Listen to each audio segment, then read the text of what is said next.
E Pedro com João, verso 4, fitando os olhos nele, disse: olha para nós, olha para nós. Eu chamo isso, irmãos, da atenção para as lideranças. Eu queria ler aqui alguns versículos importantes, eu não vou ter muito tempo para comentar, mas eu acho que eles são autoexplicativos. Em Mateus capítulo 14, do verso 28 ao 30, 29 e 30, diz assim: e ele disse: vem. E Pedro, descendo do barco, andou sobre as águas para ir com Jesus.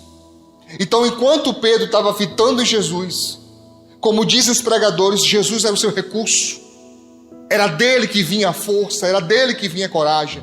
Mas no momento que Pedro desvia o olhar, verso 30, sentindo o vento forte, teve medo. Olha aqui o combatente da fé, olha aqui o grande inimigo da fé. Eu digo sempre, irmãos, que a gente compreendeu mal uma coisa: a incredulidade não é o pior problema, o medo é. Porque é ele que faz a incredulidade ganhar força. Diz, e começando a ir para o fundo, clamou dizendo: Senhor, salva-me. Amém? O que mais, pastor? Hebreus 13, 17, um verso muito conhecido nosso. Está digitado errado, é 13, versos 7 e 17, são os dois. Lembrai-vos dos vossos pastores que vos falaram a palavra de Deus, a fé dos quais imitai, atentando para a sua maneira de viver. Esse é um segredo que a igreja está perdendo. Como, pastor? Aprender com a forma de agir. Isso é muito importante. Aprender ouvindo é importantíssimo. O discipulado passa muito por isso, por ouvir.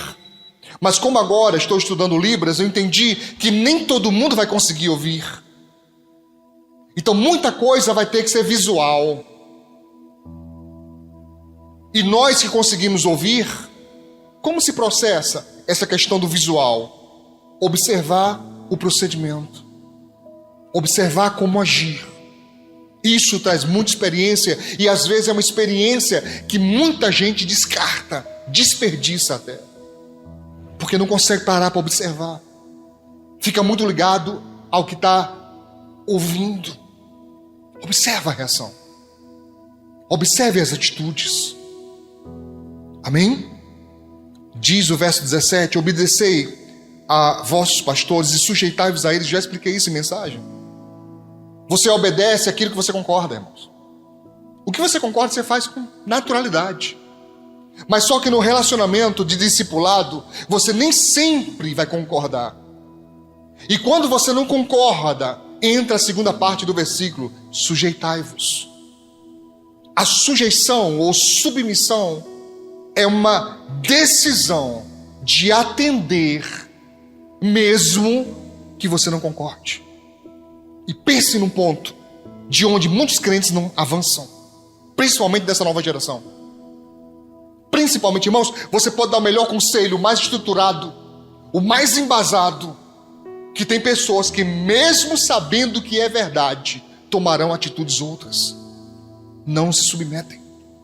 Não se submetem, porque é uma característica dessa nova geração.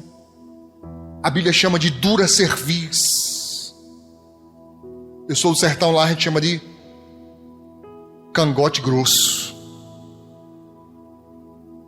A gente fala muito assim lá no sertão.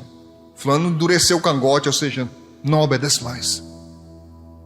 E a Bíblia diz: obedeça e submeta-se, porque eles velam por vossa alma. O que é velar? É estar acordado enquanto você está dormindo. É estar vigilante. Quantos avisos nós damos da torre de vigia? Tocamos a trombeta, tocamos a buzina e dizemos: tem perigo vindo, tem perigo vindo, se prepara. Irmãos, aqui mesmo, aqui nesse lugar, eu já fiz isso várias vezes, preparando a igreja antes de acontecimentos. Quando eu dizia: atenção igreja, se preparem, vem guerra pesada por aí. Tem gente que acha que eu invento isso da cabeça. Não, querido, não é. Não houve uma vez.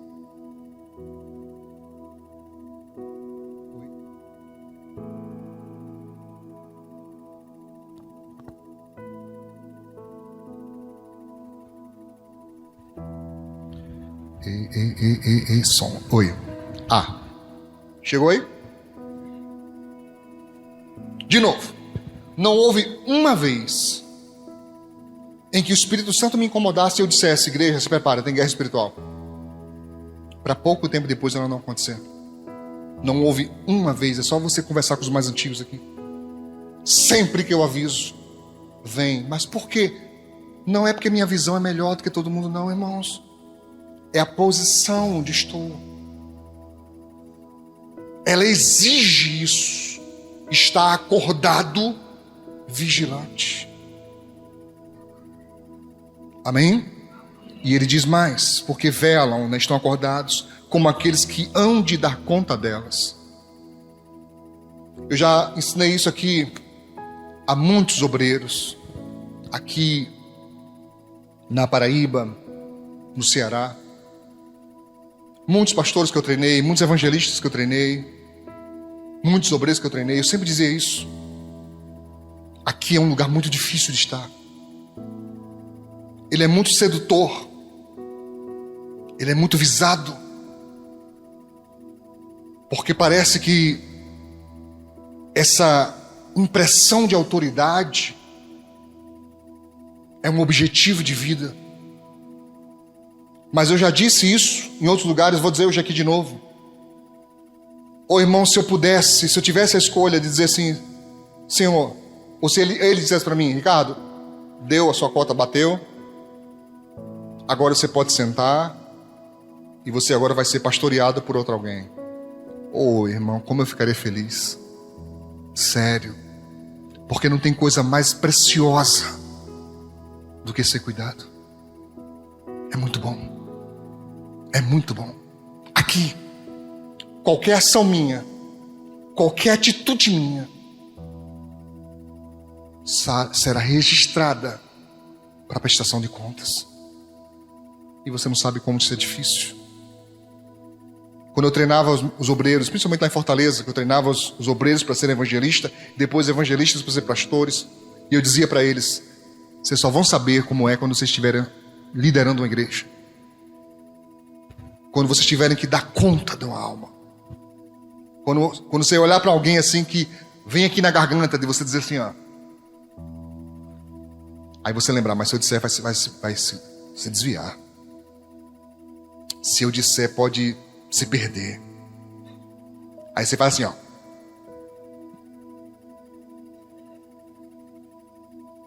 Faça isso uma vez. Faça duas. Faça 3. Faça 4. Faça por 1 ano. Faça por 2. Faça por 10. Faça por 30. Quando você chegar nos 40, você me conta como é.